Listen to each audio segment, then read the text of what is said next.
everybody staring as you walk by. Say girl, so intoxicated you can't even fake it. It's bottle after bottle till you lose control. Bottle after bottle till you lose control. This is Allison Tusmer, and today I'm interviewing up-and-coming hip-hop artist and business entrepreneur Matthew Orion Clark III, also known as Third, regarding his soon-to-be-released debut album, The Rise of Third, Straight into Hip-Hop. Before going into detail about the Rise of Third album, I'm sure our audience would like to know a little more about the man behind the music. Well, I'm a hip-hop musician, entrepreneur, songwriter, and activist.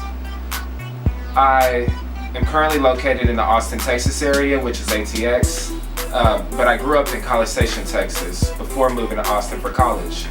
I'm also the co-founder of Titty Entertainment LLC, which is a hip-hop entertainment company that is focused on promoting high-quality animation as well as high-quality hip-hop music.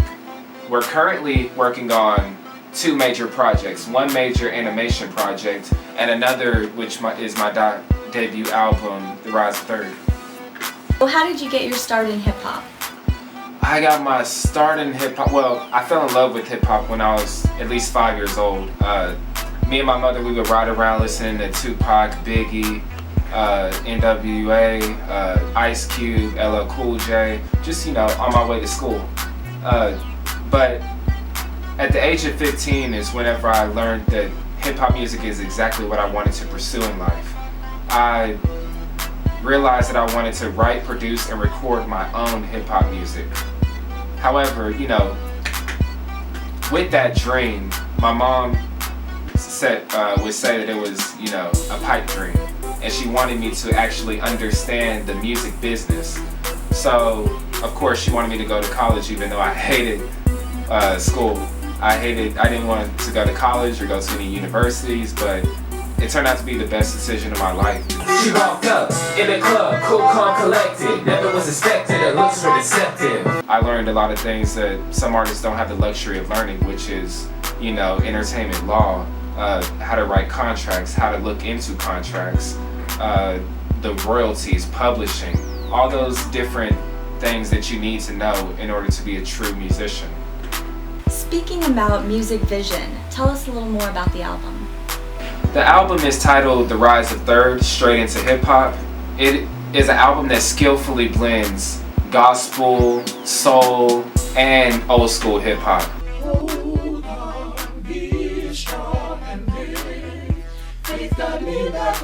Yes! There! It is! That's what it is! Okay, let's start from the beginning. There's a lot of songs that have storytelling in it, and there's some that have lyrical wordplay.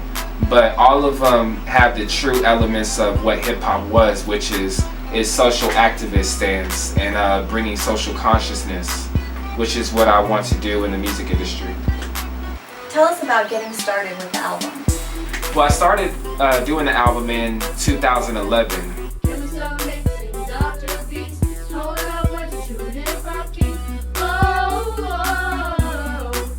I had, a ton of different beats in my head and I needed to get them out, so I collaborated with a really good friend of mine, Greg Punton Cooks, and we created all 10 tracks on the album.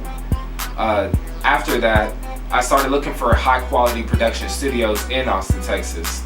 The one that stuck out to me the most was Wonderland Studios with Eric McKinney. I really loved the way that Eric's music, how he engineered his music, the mixing and the mastering process, how it actually brought the songs to life. And that's exactly what I wanted with my music, for it to be brought to life. The Rise of Third, Straight into Hip-Hop is an interesting title. Where did you get that title? Where did that come from? That title stems from actually one of the songs in the album titled Rise. The song Rise talks about a near-death experience that I had where the car was driving over 50 miles per hour and it flew into a 20-foot ditch. My head busted on the dashboard and, I caught a glimpse of death. And the song metaphorically speaks about, how some people say that hip-hop is dead or they perceive hip-hop to be dead. Well, the song goes along with my near-death experience, and that idea that hip hop is dead, and it kind of merges it together to bring the rise of third, but not only the rise of third, but the rise of hip hop as well. Let's go back and talk about how you decided to do Bottle After Bottle as your first single. Bottle After Bottle seemed to be a no-brainer to me, even though I love all the songs. All the songs, you know, they all have potential to be singles. But Bottle After Bottle had more of a club feel, but it also does not compromise the lyrical aspects of hip hop. You know, it has storytelling, it has, you know, a banging beat that you can just get lost in.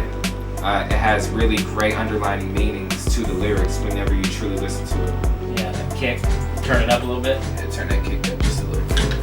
It's my understanding that Wonderland Studios works with a lot of artists, songwriters, bands, and producers, and that you have co-produced and or collaborated on projects with such world-renowned music industry veterans as Grammy Award-winning producer-musician Lloyd Maines, multi-platinum award-winning producer, composer, songwriter Scott Matthews, and producer, feature film, TV, composer, songwriter Mike Datz, and such artists as Colin Gilmore, Brooklyn James, Juliana Murphy, Armadillo Road, The Weary Boys, Ben Baxter Band, Sean Fussell, Paula Nelson, Willie Nelson's daughter, and the Ryan Bales Band, to name a few.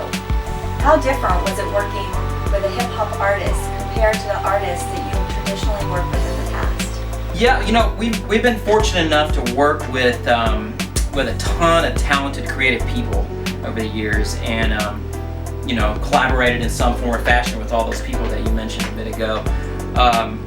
You know, we're kind of known in the Texas music scene, or our forte, if you will, is you know, Texas country to Americana to roots rock, and you know, you were asking how different it is working with hip-hop artists than, you know, traditionally that kind of music. And you know, talent is talent. And I remember when Matthew, or Third, first got in touch, and we got talking about the album and his vision, and he's just a genuine, likable guy, and I could feel you know, immediately like his passion for the music. And so, you know, I was like, hey, let's give this guy a shot. And so we brought him into the studio, and luckily over the years, you know, I've been able to be real busy in the studio and be able to hand pick sort of artists that we get to work with. And we got Matthew in here, gave him a shot, and you know, I could just feel his passion in the music. He had a great sense of rhythm and rhyme, and really locking with the tracks. And so we just kept working together, building on stuff. And you know, like I said, talent is talent, and you know, the Third has just got such a great creative energy and a lot of talent.